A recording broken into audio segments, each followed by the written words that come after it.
Isang industriya ang nakagapos sa tanikala sa loob ng 42 taon at sa mismong sandali. Kung kailan nagpapanik ang pandaigdigang stock market, ito lamang ang nagsimulang tumakbo ng pasalungat. Ito ay walang iba kundi ang industriya ng depensa ng Timog Korea. Paano nangyari na ang industriyang ito na ginapos ng limitasyon na gumawa lamang ng mga missile na may saklaw na 180 kilometers distansyang kayang baybayin ng sasakyan sa loob ng 2 oras ay nabaligtad at naging isang pandaigdigang higante sa militar na inuunahan pang ligawan ng gitnang silangan at Europa.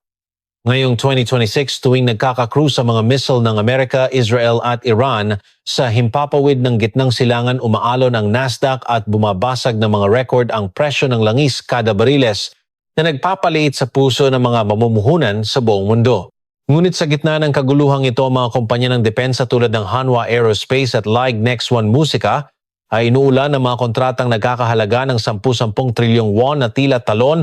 Ang simula ng lahat ng kabalintunang ito ay iisang pahina ng alituntunin sa missile na ibinaba ng Amerika noong 1979 upang gapusin ang kamay at paa ng kanilang kaalyado. Tuklasin natin ng magkasama ang ekonomiya ng kabalintunang ito kung paano naging pinakamalakas na kakayahang makipagkompetensya ang pinakamalalang regulasyon musika. Vafan con Laiko Kichban noong ika-28 ng Pebrero 2026 inilunsad ng Amerika at Israel ang isang pinagsamang airstrike laban sa mga pasilidad ng nuklear at mga base militar ng Iran. Sa ilalim ng operasyong pinangalanang Epic Fury, ang mga matataas na pinuno kabilang ang Supreme Leader na si Ali Khamenei ay napabagsak at ang Iran na itinataya ang kanilang kaligtasan ay agarang tumugon ng pag-atake. Mahigit 500 ballistic missiles at 2,000 suicide drones ang pinaulan patungo sa mismong teritoryo ng Israel at sa mga base ng militar ng Amerika sa buong gitnang silangan. At mayroong huling baraha na inilabas ang Iran ang pagharang sa Strait of Hormuz. Ang makipot na daanang ito kung saan dumadaan ang 20 hanggang 30% ng pandaigdigang transportasyon ng langis sa karagatan ay halos tuluyang nasarhan. Ang aktual na lapad ng rutang maaring daanan ng malalaking oil tanker ay umaabot lamang ng halos 6 kilometers sa parehong direksyon na higit pa ng kaunti sa dobleng haba ng Uido sa Seoul. Nang magkalat ng mga mina at magpadala ng mga speedboat ang Islamic Revolutionary Guard Corps ng Iran, ang daanang ito na kasing liit ng butas ng karayom ay tuluyang nabarahan. Ang reaksyon ng financial market ay naging kagyat na tila malupit. Pagkatapos magsimula ng digmaan ng Nasdaq ay bumagsak ng higit sa 2% at sa SP 500, isang market capitalization na 3.2 trilyong dolyar ang naglaho sa isang iglap. Ang pandaigdigang presyo ng langis na nasa humigit kumulang 55 dolyar kada bariles bago ang digmaan ay halos dumoble sa loob ng wala pang isang buwan. Umabot ito sa 119 dolyar kada bariles batay sa pamantayan ng Brent. Ito ang pinakamataas na antas na naabot mula noong digmaan ng Russia at Ukraine noong 2022. Ang takot na baka muling lumitaw ang multo ng stagflation ay bumalot sa Wall Street. Direktang tinamaan din ang Timog Korea. Ang KOSPI ay bumulusok ng 7.24% sa unang araw ng kalakalan noong ika-3 ng Marso pagkatapos sumiklab ang digmaan na nag-trigger ng circuit breaker at 7 oil tanker natin ang nakulong at hindi makalabas sa Strait of Hormuz. Dumadaan sa kipot na ito ang 70% ng langis na inaangkat ng Timog Korea. Ang presyo ng gasolina sa mga electronic board ng mga gasolinahan ay nagsimulang tumaas araw-araw. Ngunit sa gitna ng kaguluhang ito, may isang chart na pumapaloob pa itaas sa ganap na kasalungat na direksyon. Ito ang mga stock ng depensa ng Timog Korea. Noong ika-3 ng Marso ang LIG Next One ay biglang tumaas ng 29.86%, umabot sa pinakamataas na limitasyon at kinabukasan ay pumalo ito ng hanggang 844,000 won sa kalagitnaan ng kalakalan na bumasag sa pinakamataas na record sa kasaysayan. Ang Hanwha Aerospace ay pumalo ng hanggang 25% sa kalagitnaan ng kalakalan at ang Hanwha Systems ay tumalon din ng higit sa 29%. Ano nagdulot ng biglaang pagtaas na ito? Ang Cheongwon Missile Defense System na gawa sa Korea at na-export sa UAE ay nakapagtala ng interception rate na higit sa 90% sa unang tunay na labanan nito na nagpapatunay sa buong mundo ng isang pagganap na katumbas ng Patriot ng Amerika. Ngunit sa kalahati lamang ng presyo nito. Ang order backlog ng LIG Next One na 26.2 trilyong won, isang dami na katumbas ng 6 na beses ng kita nito, ay nakasalansan na sa kanilang mga libro. Nang ang buong mundo ay nanginginig sa takot dahil sa mga bomba, ang Timog Korea ay nagkakamal ng mga walang katulad na kita sa pamamagitan ng pagbebenta ng mga armas na haharang sa mga bombang iyon. Dito lumilitaw ang isang pangunahing katanungan. Talaga bang magaling nang gumawa ng armas ang Timog Korea noon pa man? Hindi sa lahat. Kalahating siglo lamang ang nakalipas ang industriya ng militar ng Timog Korea ay nasa yugto pa lamang ng pag-aaral maglakad. Ang tanging kaya nilang gawin ay i-disassemble ang mga kagamitang inangkat mula sa Amerika at kopyahin ang istruktura nito sa pamamagitan ng reverse engineering at ni hindi man lang sila makapagdisenyo ng sarili na ng isang fusee ng bala lalo na ang sariling missile. Ang paggawa ng mga precision-guided weapons sa antas ng industriya noong dekada 1970 na halos nag-assemble lamang ng mga transistor radio ay isang bagay na mahirap isipin. Paano nakarating ang gayong bansa sa posisyon kung saan binabantayan nito ang kalangitan ng gitnang silangan gamit ang Chongong at pumapasok sa mga nangungunang ranggo sa pag-export ng armas sa mundo? Sa pinagmulan ng pagtalon na ito ay may isang kabalintunang dokumento. Ang kwento ay nagsisimula sa isang pahina ng direktiba na naglagay ng tanikala sa pagbuo ng missile ng Timog Korea ng Amerika noong 1979. Ang kwento ay bumabalik sa taglamig ng 1971. Isang top-secret memo mula sa Blue House ang iniabot kay Dr. Ko Sang-ho ng Agency for Defense Development. Ang nagpadala ng memo na iyon kung saan nakasulat ang salitang top secret sa pulang tinta ay si Pangulong Park Chung-hee. Ang nilalaman ay iisa lamang bumuo ng surface-to-surface guided missile na may saklaw na 200 kilometers. Sa likod nito ay isang desperadong krisis sa seguridad. Bukod sa pagpasok ng North Korea ng mga FROG, 7 missiles na gawa sa Soviet ang Administrasyong Carter ng Amerika ay gumagawa ng pangako sa kampanya na aalisin ang mga tropang Amerikano sa Timog Korea sa sandaling maalis ang nuclear umbrella ng Amerika ang Korean Peninsula ay maaaring mawala ng depensa. Ang problema ay ang realidad ng Timog Korea ng panahong iyon. Ang mismong pang-industriyang pundasyon na magiging batayan ng teknolohiya ng missile ay lubos na wala. Dahil sa matinding kakulangan ng kaugnay na impormasyon, umaabot sa puntong nakikiusap sila sa mga military attaché sa ibang bansa na padalhan sila kahit ng mga artikulo tungkol sa missile mula sa mga lokal na pahayagan. Iyon ang mga panahong kapos sa lahat kung saan nagpapasalamat na sila sa ilang pahina ng mga ginupit na dyaryo. Ang pangalan ng proyekto ay binigyan ng peking pamagat na plano para sa pagpapaunlad ng industriya ng abyasyon at ang mga mananaliksik ay kumakain at natutulog sa isang safe house na inihanda ng Defense Security Command. Hindi man lang masabi kahit sa kanilang mga pamilya kung ano ang ginagawa nila. Umabot sa puntong ipinatawag ng pinuno ng Agency for Defense Development ang mga pamilya ng mga mananaliksik at personal silang binalaan na huwag magtanong at huwag subukang alamin. 7 taon pagkatapos noong ika-26 ng Setyembre 1978 sa Anheong Test Site sa Teancheongnam, isang missile ang pumailang lang sa langit. Sa ilalim ng personal na pagmamasid ni Pangulong Park Chung-hee, ang Baekgom surface-to-surface guided missile na gawa sa bansa ay matagumpay na nakumpleto ang paglipad nito sa saklaw na 180 kilometers katumbas ng tuwid na distansya mula Seoul hanggang Pyongyang. Ang bansa ay naging ika-7 bansa sa mundo na nakabuo ng sarili nitong surface-to-surface ballistic missile. Ito ay isang kamangha-manghang tagumpay para sa isang bansang hindi man lang makapagdisenyo ng maayos ng isang domestic na rifle. Ngunit ang tagumpay na ito ang nagdala ng mga tanikala. Ang CIA ng Amerika ay nagpadala na ng mga ulat sa Departamento ng Estado mula pa noong 1976 na nagsasabing halos tapos na ang disenyo ng missile ng Timog Korea. Nang makarating ang balita ng test launch ng Baekgom, ang reaksyon ng Amerika ay kagyat na halos nakakairita. Ang commander ng US Forces Korea, ang US Ambassador sa Korea at maging ang Deputy Assistant Secretary of Defense for International Security Affairs ay magkakasunod na bumisita sa Agency for Defense Development upang hilingin ang pagpapahinto ng pagpapaunlad. Ang pangkat ng inspeksyon na binubuo ng 7 miyembro na ipinadala ng Administrasyong Carter ay pilit at paulit-ulit na nagtanong kung saang bansa nila nakuha ang teknolohiya. Ang kinatatakutan ng Amerika ay hindi lamang ang mismong missile. Ang hinala na ang pagbuo ng mga sandatang nuklear ay maaaring sumunod sa ballistic missile. Iyon ang pinakabuod ng issue.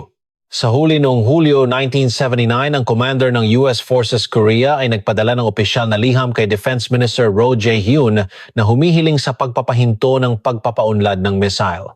2 buwan ang lumipas noong Setyembre, nagpadala ng tugon si Minister Roh Jae-hyun na nagsasabing hindi sila lalampas sa saklaw na 180 kilometers at bigat ng warhead na 500 kilograms. Ang ibig sabihin nito ay maaari lamang silang gumawa ng missile sa loob ng distansyang kayang abutin sa loob ng 2 oras sa pamamagitan ng sasakyan na may warhead lamang na kasing bigat ng isang medium-sized na kotse. Ang 180 kilometers ay ang hangganan na pumipigil sa missile na lumampas sa Pyongyang at umabot sa hangganan ng China, at ang 500 kilograms ay ang limitasyon sa timbang na pumipigil sa paglalagay ng nuclear warhead. Ito ang simula ng mga lituntunin sa missile na gagapos sa mga kamay at paa ng depensa ng Korea sa loob ng 42 taon. At eksaktong isang buwan pagkatapos ipadala ang tugon na ito noong ika-26 ng Oktubre, pinaslang si Pangulong Park Chung-hee. Ang taong nagtanim ng binhi ng pagbuo ng missile ay nawala at tanging ang mga tanikala na lamang ang naiwan. Gayunpaman, ang regulasyong ito na ipinataw sa isang defense startup na walang kapital at walang teknolohiya ay nagsimulang kumilos bilang presyon para sa ebolusyon sa isang hindi inaasahang direksyon. Agad na lumala ang sitwasyon matapos makabit ang mga tanikala. Nang mapaslang si Pangulong Park Chung-hee noong Oktubre 1979, ang rehimeng Chunduhuan na pumalit sa kapangyarihan ay umurong pa ng isang hakbang sa harap ng presyon ng Amerika. Dahil ang rehimen mismo ay naitatag sa pamamagitan ng isang pag-aalsang militar, mahina ang basehan ng kapangyarihan nito sa loob ng bansa kaya't wala silang magawa, kundi itaya ang lahat sa relasyon sa Amerika. Noong 1982, binuwag ang Guided Missile Development Team ng Agency for Defense Development. Ang mga pangunahing mananaliksik na bumubuo sa missile ay nagkawatak-watak. Ang mga highly skilled engineer ay natanggal sa trabaho ng maramihan. Ang taong nagtanim ng binhi ng Baekgom at ang organisasyon na magpapalaki sa binhing iyon ay sabay na naglaho. Ngunit ang pagbaligtad ng tadhana ay dumating mula sa isang hindi inaasahang lugar. Noong ika-9 ng Oktubre 1983, sumabog ang isang bomba na itinanim ng North Korea sa Aung San Mausoleum sa Myanmar. Bahagyang nakaligtas si Pangulong Chun Doo-hwan, ngunit 17 mga pangunahing opisyal ng gabinete, kabilang ang Deputy Prime Minister, ang namatay sa mismong lugar. Habang pinapanood ang pagbagsak ng kanyang mga tauhan sa kanyang harapan, may napagtanto si Pangulong Chun Doo-hwan ng panahong iyon. Ang malupit na katotohanan na ang Timog Korea ay halos walang strategic strike na paraan para gumanti sa North Korea. Ang pag-unlad ng missile na siya mismo ang bumuag ay muling nagsimula ilang buwan lamang pagkatapos noon. Noong 1984, iniutos ang pagbuo ng Hyunmoo, ang kahalili na missile ng Baekgom. Ngunit nanatili ang problema. Ang tanikala na 180 kilometers ang saklaw at 500 kilograms ang warhead ay naroon pa rin. Kung hindi mo ito kayang paliparin ng mas malayo, ano ang dapat mong gawin? Ang sagot na pinili ng mga mananaliksik ay malinaw. Simpleng-simple ito. Kung hindi mo maipadala sa malayo, kailangan mo itong patamain ng tumpak. Ibinuhos nila ang lahat ng limitadong mapagkukunan para sa pananaliksik at pagpapaunlad, hindi sa pagpapalawak ng saklaw kundi sa precision guidance technology. Ang pinakabuod ay ang inertial navigation system. Ito ang pangunahing aparato na katumbas ng utak ng missile na hinahayaan itong kalkulahin ang sarili nitong posisyon at lumipad patungo sa target kahit walang signal ng GPS. Upang maiwasan ang mga regulasyon ng Amerika, palihim nilang inangkat ang aparatong ito mula sa kumpanyang Ferranti ng Britanya, ngunit nang malaman ito ng huli ng US State Department, nagwala sila. Dahil labag daw ito sa mga alituntunin sa missile, tuluyan nilang tinanggihan ang pag-export sa Korea ng lahat ng bahagi para sa depensa, kabilang na ang mga bahagi para sa Hyunmoo missile. Sila ay napunta sa isang desperadong sitwasyon kung saan ang missile na binuo nila ng may dugo at pawis ay hindi ma-mass-produce at ma-deploy dahil lang sa isa o dalawang bahagi. Kaya ano ang ginawa nila? Ang Deputy Director ng Agency for Defense Development at iba pang mga ehekutibo ay personal na nagtungo sa Amerika upang ilatag ang technical na data at ipaliwanag ng saklaw ng Hyunmoo ay nasa loob ng mga limitasyon ng alituntunin. Maging ang Ministry of Foreign Affairs ay kumilos at muling nagpadala ng opisyal na liham sa US State Department na nagsasabing susundin nila ang limitasyong 180 kilometers at 500 kilograms. Ito ay nakakahiya, ngunit sa prosesong ito ang mga mananaliksik ng Korea ay lubos na napagtanto ang isang bagay na kapag umasa ka sa ibang bansa kahit para sa isang pirasong bahagi lang, maaari nilang sakalin ang leeg mo anumang oras. Mula noon, ang lokalisasyon ng mga pangunahing teknolohiya sa paggabay guidance technology kabilang ang inertial navigation system ay naging isang gawain kung saan nakasalalay ang kanilang kaligtasan. Ang naging resulta nito ay ang Hyunmoo missile. Isang pinahusay na bersyon na pinagsama ang dalawang yugtong rocket ng Baekgom bilang isa at nilagyan ng inertial navigation system upang mapataas ang katumpakan sa gasto sa pagbuo na 34.3. 6 bilyong won matagumpay itong nabuo noong Setyembre 1985 at naging kauna-unahang ballistic missile ng Timog Korea na nai-deploy sa tunay na labanan.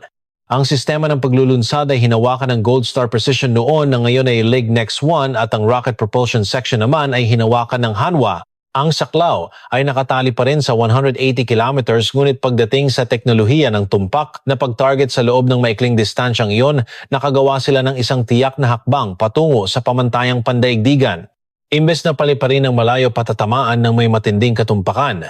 Ang sapilitang pagpipiliang ito ang naging unang ugat ng alamat ng cost effectiveness ng K-Defense sa hinaharap. Tila ang regulasyon ang nagtakda ng direksyon ng inobasyon.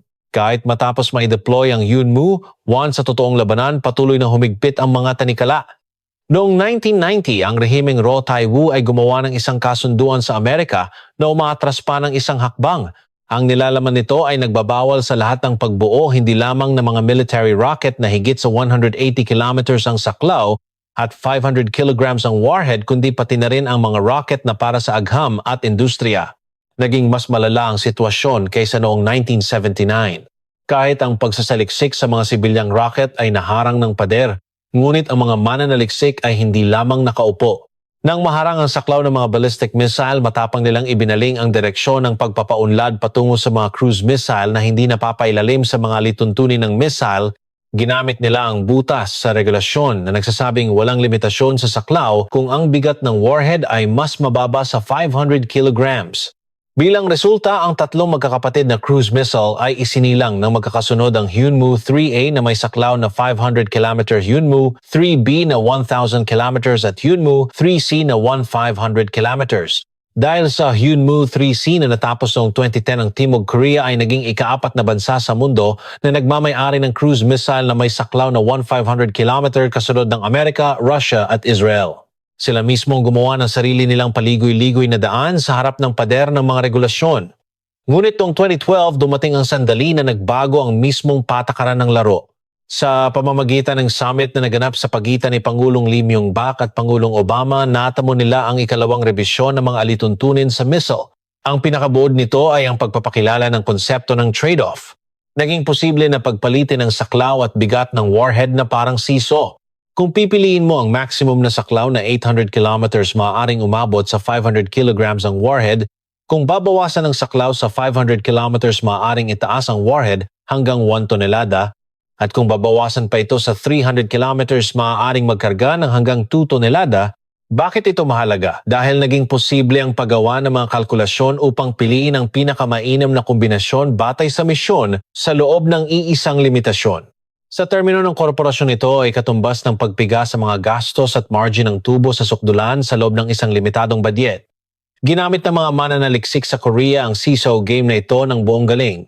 Ang serye ng Hyunmoo na nag-optimize sa kombinasyon ng saklaw at bigat ng warhead ayon sa distansya sa target at layunin sa pagwasak ay nagsimulang lumabas ng sunod-sunod. Ang Hyunmoo 2A na may 300 km na saklaw at 2 toneladang warhead Hyunmoo, 2B na may 500 km at 1 toneladang warhead Hyunmoo, 2C na may 800 km at 150 na warhead, isang modular na disenyo. Ang nakumpleto kung saan malayang nagpapalitan ang saklaw at lakas ng pagkawasak batay sa misyon mula sa iisang platform. Noong Hunyo, matagumpay ang test launch ng Hyunmoo 2B na naglalaman ng 1 toneladang warhead at may saklaw na 500 kilometers at kasunod nito ang Hyunmoo 2C na may 800 kilometers na saklaw ay matagumpay ding tinapos ang test. Launch noong Abril 2017 at idineploy noong taon ding iyon. Ang teknolohiyang naipon sa prosesong ito ang mismong gulugod ng competitive power sa pag-export ng K-Defense ngayon. Ang pilosopiya sa disenyo ng pag-maximize ng pagganap sa loob ng limitadong mga detalye ay inilapat din ng direkta sa mga na-export na armas kabilang ang Chongung. Kalahating presyo kumpara sa produktong gawa sa Amerika na may parehong pagganap, doble ang kahusayan sa parehong presyo. Ang pormulang ito ay hindi ginawa sa loob lamang ng isang magdamag. Ito ay naging bahagi na ng kanilang sistema pagkatapos itulak ang mga kalkulasyon ng gastos sa sukdulan sa loob ng mga tanikala sa loob ng 41 taon. Ito ang natatanging DNA na nilikha ng mga tanikala. At noong 2017, ang limitasyon sa bigat ng warhead ay inalis. At noong Mayo 2021, ang limitasyon sa saklaw ay tuluyan ng binura. Ang sandali kung kailan naalis sa mga sandbag matapos ang 42 taon ay tuluyan ng dumating. Kung ano ang nagawang resulta ng mga kalamnan na nahasa sa loob nito ay pinatutunayan ngayon ng real-time ng mga larangan ng digmaan sa gitnang silangan ngayong 2026. Ang epekto ng teknolohiya ng missile ay hindi lamang nanatili sa loob ng bakod ng militar. Sa katunayan, lumikha ito ng mas malaking pagbabago sa labas ng bakod na iyon. Noong 1976, isang maliit na kumpanya na tinatawag na Gold Star Precision Industry sa ilalim ng Lucky Gold Star Group ang naitatag. Ang unang gawain ng kumpanyang ito na itinatag sa ilalim ng pambansang bandila ng Self-Reliant Defense ay ang pag-aayos ng mga Nike Hercules missile na ginagamit ng militar ng Amerika. Ang trabaho ay ang magkalas ng mga missile, suriin ang mga bahagi at buuin itong muli. Hindi ito pagbuo ng teknolohiya kundi simpleng pagpapanatili ang panimulang punto. Ngunit kung paulit-ulit mong babaklasin ang isang missile, magiging pamilyar ang istruktura nito sa iyong mga kamay. Naging usapin na lang ng panahon kung kailan ang pagpapanatili ay magiging reverse engineering at ang reverse engineering ay magiging sariling pagpapaunlad. Ang kumpanyang ito matapos nakapag-develop ng sarili na ng kauna-unahang low-altitude detection radar ng bansa noong 1991, ay naging isang kumpanya na gumagawa ng halos lahat ng guided weapons ng militar ng Korea. Mula Cheonggung, Haesong, Shingung hanggang Pigong. Ito mismo ang sinundan ng LIG Next 1 na ngayon ay nagbabantay sa kalangitan ng gitnang silangan gamit ang Cheonggung. Ang mga mekaniko ng Nike missile ay naging isang global na kumpanya ng guided weapons matapos ang kalahating siglo. Hindi lang ito kwento ng Gold Star Precision. Ang Hanwha na gumawa ng rocket propellants para sa Baegum missile ay lumago bilang isang higanting defense conglomerate batay sa kanilang chemical technology at ang ilang mananaliksik mula sa Agency for Defense Development na lumahok sa pagbuo ng Baegum ay lumipat sa Korea Aerospace Research Institute at pumalaot sa pagbuo ng mga space rocket. Si Dr. Lee Kyung-seo na nanguna sa pagbuo ng Baegum missile ay nagtayo ng kumpanyang tinatawag na Danam Systems at ang navigation equipment at telemetry system na ginawa ng kumpanyang ito ay kalaunan ay inilagay sa Korean Space Launch Vehicle Nanuri. Ang teknolohiya na nagsimula sa dulo ng mga daliri ng mga teknisyan na kumikilatis ng mga missile noong dekada 1970 ay umabot hanggang sa kalawakan noong 2020s. Ngunit ang tunay na pinakabuod ay hindi simpleng paglipat ng teknolohiya. Ang mismong antas ng teknolohiya na kinakailangan ng pagbuo ng missile ay bumago sa buong sistema ng industriya ng pagmamanupaktura ng Timog Korea. Isipin natin ito sandali. Upang makagawa ng isang inertial navigation system, kinakailangan ng precision machining sa antas ng micrometer at upang mahawakan ng solid fuel propellant, kailangan na suportahan ito ng advanced chemical processing technology. Mula sa mga heat-resistant na materyales ng missile body ultramicro semiconductors ng guidance computer hanggang sa hydraulic control system NG launcher. Sa proseso ng pag-localize sa bawat isa sa mga bahaging ito, daan-daang mga maliliit at katamtamang laking supplier ang lumago at ang kanilang teknikal na husay ay natural na tumagas sa buong industriya ng pagmamanupaktura tulad ng sasakyan semiconductors, paggawa ng barko at abyasyon. Ang antas ng industriya noong dekada 1970 na halos nag-assemble lang ng mga transistor radio ay nagbago tungo sa isang high-tech manufacturing ecosystem na humahawak ng precision machinery at mga espesyal na materyales. Parang ang mga tanikala ng missile ang tuluyang nagtaas sa katumpakan ng buong industriya ng pagmamanupaktura ng Korea. Kung pakiramdaman natin kung gaano kalaki ang ecosystem na yon, ganito yon. Ang pag-export ng K-Defense ay nalampasan ng 10 bilyong dolyar sa ikatlong magkakasunod na taon matapos magtala ng all-time high na 17.3 bilyong dolyar noong 2022 at sa LIG Next 1 pa. Lang higit sa 60% ng lahat ng empleyado ay mga tauhan ng research and development. Mas malapit ito sa isang dambuhalang IT Research Institute na nagbebenta ng mga missile kaysa sa isang pabrika. Kamakailan ang Kia ay nag-convert ng electric vehicle platform sa mga military tactical vehicle. Ang Hyundai Mobis ay bumuo ng drone countermeasure sensor technology at ang Doosan Robotics ay pinalawig ang autonomous logistics robots. Sa suporta sa militar, kaya kahit ang mga pribadong manufacturing company ay mabilis na sumasali sa defense ecosystem. Isang virtuous cycle na istruktura kung saan pinapalaki ng depensa ang pagmamanupaktura at muling pinalalakas ng pagmamanupaktura ang pagiging mapagkumpetensya ng depensa. Ang teknolohiyang kiniskis at nililok sa loob ng 42 taon sa ilalim ng mga tanikala ang resulta ng pagtaas ng isang antas sa pangkalahatang pisikal na lakas ng buong industriya ng Timog Korea. At ang naipong lakas na ito ay pumutok ng pasabog sa sandaling tuluyang naalis ang mga tanikala noong 2021. Noong ika-21 ng Mayo 2021, nagbitiw ng isang pangungusap si Pangulong Moon Jae-in sa joint press conference sa Washington pagkatapos ng summit nila ni Pangulong Biden. Ikinagagalak kong ipahayag ang pagtatapos ng mga alituntunin sa missile. Ito ang sandaling ang mga tanikala ng 42 taon na nagsimula sa sagot ni Minister Roh Jae-hyun noong 1979 ay tuluyang natanggal. Ang limitasyon sa saklaw, ang limitasyon sa bigat ng warhead, at ang limitasyon sa paggamit ng solid fuel ay sabay-sabay na naglaho lahat. Ang Timog Korea ay maaari na ngayong malayang mag-develop, mag-test at mag-deploy sa labanan ng anumang uri ng missile na gusto nito. Kapag umiiral pa ang mga lituntunin kahit papaano ay posible ang pag-develop ng teknolohiya ngunit hindi nila malayang magawa ang test launches at mass production deployment. Nabawi nila ang soberanya sa missile sa totoong kahulugan nito. Ngunit mayroong isang bagay na dapat pansinin dito. May isang armas na lumitaw sa mundo 3 taon lamang matapos maalis ang mga lituntunin. Noong Oktubre 2024, sa ika-76 anibersaryo ng Armed Forces Day, isang higanteng canister na karga sa ibabaw ng 2 malalaking mobile launch vehicles ang unang ipinakita sa mga ordinaryong mamamayan at mga dalubhasa sa militar sa buong mundo. Ito ang Yunmu, 5 na nakakuha ng palayaw na halimaw na missile.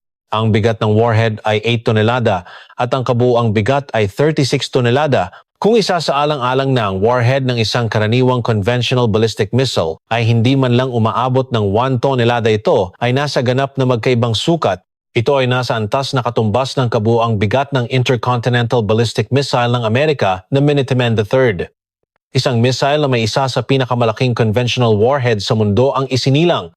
Sinuri ng International Institute for Strategic Studies na ang laki ng missile canister ay mas malaki kaysa sa anumang solid fuel missile na ginawa ng Timog Korea noon, at ang defense media na The War Zone ay sumuri na ang laki nito at ang labis na malaking penetrating warhead ay kabilang sa isang ganap na magkahiwalay na kategorya. Posible ba na isang ganitong halimaw ay biglang lumabas sa loob lamang ng 3 taon? Siyempre hindi. Imposible iyon. Mahirap nga gumawa kahit ng isang assault rifle sa loob ng 3 taon. Ang missile na ito ay matagal na nilang inipon ng teknolohiya sa likod ng mga eksena at sa sandaling inalis sa mga alituntunin noong 2021, isinaaktual lang nila at inilabas sa mundo ang mga disenyo na nauna ng pinino. Ipinakita nito kung anong resulta ang nagagawa kapag ang teknolohiya na nagtulak sa katumpakan at kahusayan sa pinakasagad nito sa loob ng bakod na 180 kilometers at 500 kilograms sa loob ng 42 taon ay nakatagpo ng walang limitasyong sukat. Sinasabing kayang bumasag ng Yunmu 5 ng hanggang sa mga underground bunker ng North Korea na 300 metro ang lalim na gawa sa granite, at ang aktwal na lakas ng pagsabog kumpara sa bigat ng warhead ay pinataas ng humigit kumulang 30 hanggang 50%, kaya sa pamamagitan ng 1 toneladang warhead ay nakakapaglabas ito ng lakas na nakakasira ng 11 tonelada. Ito ay halos ang pinakarurok na antas ng mapanirang kapangyarihan na kayang maabot ng Timog Korea na walang nuclear weapons gamit lamang ang conventional forces. Ganito ang sinabi ni Defense Minister An Gyu-baek. Dahil ang Timog Korea ay hindi maaaring magkaroon ng mga sandatang nuklear, kumbinsido ako na kailangan nating magkaroon ng malaking bilang ng Yunmu 5 upang matiyak ang balance sa deterrence. Sa katunayan, na pag-alaman na ang militar ay nagtutulak ng plano na mag-deploy ng daan-daang Yunmu, 5 sa mga unit na nasa ilalim ng Missile Command. At ang paglitaw ng halimaw na ito ay hindi lamang nananatili bilang isang panakot laban sa North Korea. Ang katotohanan na ang mga regulasyon ng K-Defense na nahubog sa sukdulang pagiging epektibo sa gastos at katumpakan sa loob ng 42 taon ay sa wakas ay natanggal na siya, mismong nagpadala ng malakas na senyales sa pandaigdigang merkado ng armas. Ang pagganap na ito na lumitaw pagkatapos matanggal ang mga sandbag ay siyang mismong pangunahing dahilan kung bakit ang mga order para sa K-Defense ay sumasabog sa kalagitnaan ng geopolitical crisis na nagmumula sa gitnang silangan. Kung gayon, hanggang sa naabot ang sumasabog na paglago na ito, ang sagot ay nasa langit at higit pa sa mataas na kalawakan. Ang mga defense companies ay hindi lamang ang tunay na nakikinabang sa pag-aalis ng mga alituntunin sa missile. Isang mas malaking larangan ang nagbubukas sa likod nito. Walang iba kundi ang pribadong industriya ng kalawakan new space na nagkakahalaga ng daan-daang trilyong won. Ang mga missile at space launch vehicles sa katunayan ay 2 panig ng iisang teknolohiya. Ang teknolohiya ng pagpapalipad ng warhead gamit ang solid fuel rocket at ang teknolohiya ng paglalagay ng satellite sa orbit ay panimulang pareho ng prinsipyo. Iyan ang dahilan kung bakit ang teknolohiya ng solid fuel propulsion na naipon nila habang kinikilati sa mga missile sa loob ng 42 taon ay nagawang mabilis na mai-convert sa pagbuo ng mga space launch vehicles sa sandaling ang mga alituntunin ay naalis. Ang dahilan kung bakit kinailangan ng Timog Korea na mag-develop ng mga space launch vehicles gamit ang liquid fuel lamang sa nakalipas na panahon ay dahil din sa mga alituntunin sa missile. Kahit ang paggawa ng sibilyang gamit ay naharang sa kadahilanang ang mga solid fuel rockets ay maaaring maggamit bilang mga military ballistic missiles. Ang limitasyong ito ay unang inalis para sa mga sibilyang gamit sa pamamagitan ng ika-4 na rebisyon noong 2020 at sa tuluyang pagwawalang bisa nito noong 2021, ang lahat ng limitasyon kahit para sa gamit militar ay naglaho na. Sa katunayan, ang pagbabagong iyon ay napakabilis na kakagulat. Ang alituntunin ay binawi noong Mayo 2021 at noong Hulyo ng parehong taon ay nagkaroon ng matagumpay na combustion test ng isang solid propulsion engine. Wala pang 8 buwan pagkatapos noong ika-30 ng Marso 2022, matagumpay ang unang test launch ng isang Korean solid fuel space launch vehicle. Noong Disyembre ng parehong taon sa ikalawang test launch, matagumpay itong nakaabot sa altitude na 450 kilometers at nakumpleto ang lahat ng yugto ng paghihiwalay. At sa ikatlong test launch noong Disyembre 2023, isinagawa ang isang napakahalagang hakbang. Isang tunay na satellite na ginawa ng pribadong kumpanya ang Hanwha Systems ay isinakay at inilagay sa orbit sa kalawakan. Hindi isang dummy kundi isang tunay na gumaganang synthetic aperture radar SAR satellite na tumitimbang ng humigit kumulang 100 kilograms ang inilagay sa 650 kilometers orbit.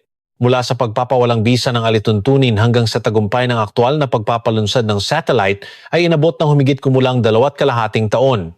Ang bilis na ito ay imposibleng mangyari kung hindi dahil sa pag-iipon ng teknolohiya ng solid fuel ng palihim sa loob ng 42 taon. Nang mabuksan ang takip na tinatawag na alituntunin, ang naipong teknolohiya ay bumuhos ng sabay-sabay. Bakit napakahalaga ng mga solid fuel launch vehicles kumpara sa mga liquid fuel rockets? Mas simple ang istruktura nito. Mas mura ang gasto sa paggawa at higit sa lahat ang panahon ng paghahanda para sa paglulunsad ay maikli sa loob lamang ng 7 araw po. Mula sa pananaw ng militar, nangangahulugan ito na maaaring mabilis nilang mailagay ang mga reconnaissance satellites sa orbit sa mga sitwasyong emergency at sa pribadong merkado. Nangangahulugan ito ng isang dambuhalang oportunidad sa negosyo para sa abot-kayang satellite launch services. Ang laki ng pandaigdigang ekonomiya sa kalawakan ay tinatayang lalago ng average na 9% taon-taon mula sa humigit kumulang $630 bilyong noong 2023 hanggang $1.8 trilyong sa Liaoning Century. Lalo na ang merkado para sa maramihang paglalagay ng mga maliliit na satellite sa low Earth orbit ay mabilis na lumalaki ng pasabog at ang mismong lugar na ito ang pinakamagandang aplikasyon para sa mga solid fuel launch vehicles. Ang Hanwha Group sa ilalim ng pangalang Space Hub ay nag-assume na ng role para sa system integration ng NURI at naging nangungunang kumpanya sa paggawa ng mga pribadong launch vehicles at idineklara naman ng LIG Next One na papalitan nila ang kanilang pangalan bilang LIG Defense Aerospace sa unang bahagi ng 2026 ng aktibong nagpapalawak mula sa guided weapons patungo sa mga low Earth orbit satellites at mga negosyo sa kalawakan. Pinasimulan na rin ng seryoso ang proyektong pag-develop ng mga satellites sa pangunguna ng pribadong sektor.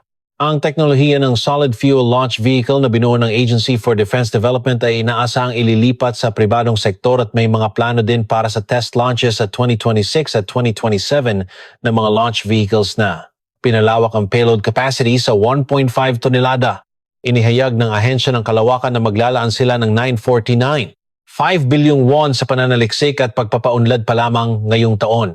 Ang teknolohiya sa paggawa ng missile sa loob ng 42 taon ay nagiging isang logistics platform na murang nagde-deliver ng mga satellite patungo sa kalawakan. Kung noong nakaraan ay mga semiconductor at mga sasakyan ang bumuhay sa ekonomiya ng Korea, ngayon ay ang K-Defense at ang ekonomiya sa kalawakan ay buong pagmamalaking sumasabay bilang mga kandidato sa mga makakabuhay sa ekonomiya sa hinaharap. Ibalik natin ang kwento sa simula.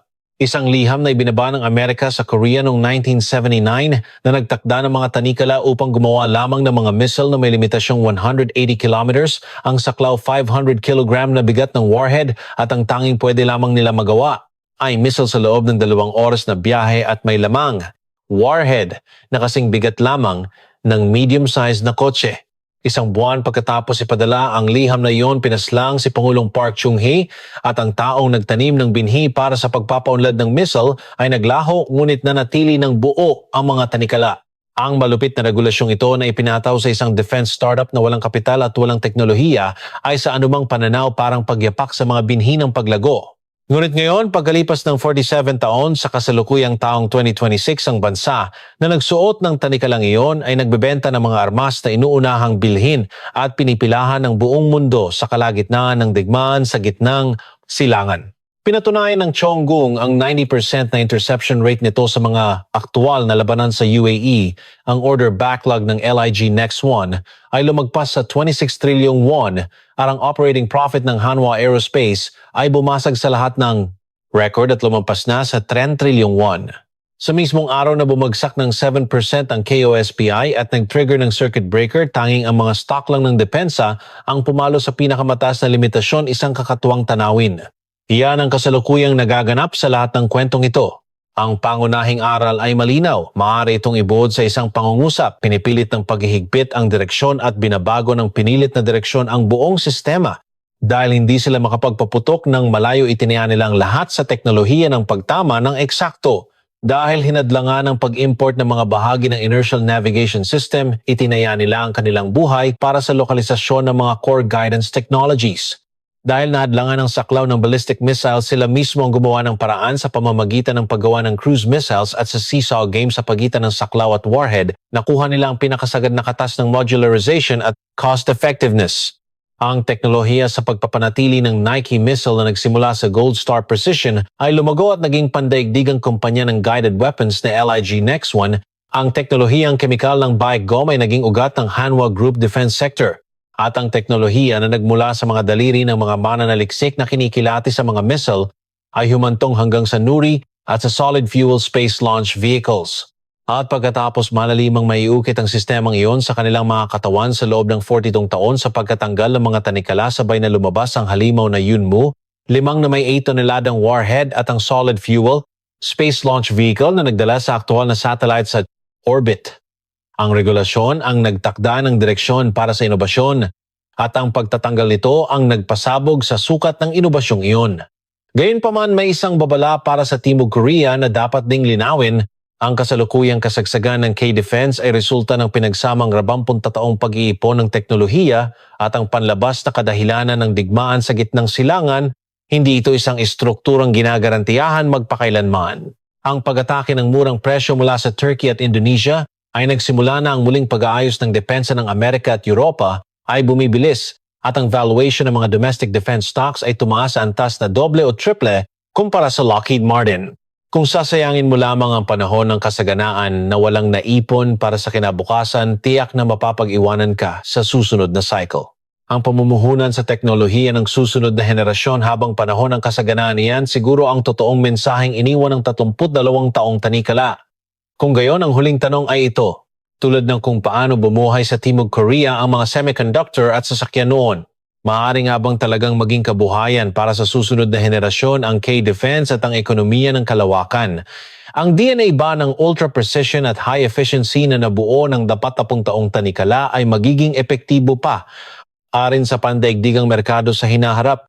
Ang sagot doon ay marahil nakasalalay ngayon sa dulo ng mga daliri ng mga mananaliksik na abalang kinikilati sa mga susunod na henerasyong armas at launch vehicles sa kung saan-saan heyong test site at sa mga laboratorio sa Pangyo. Ang mga tanikala ay naalis na.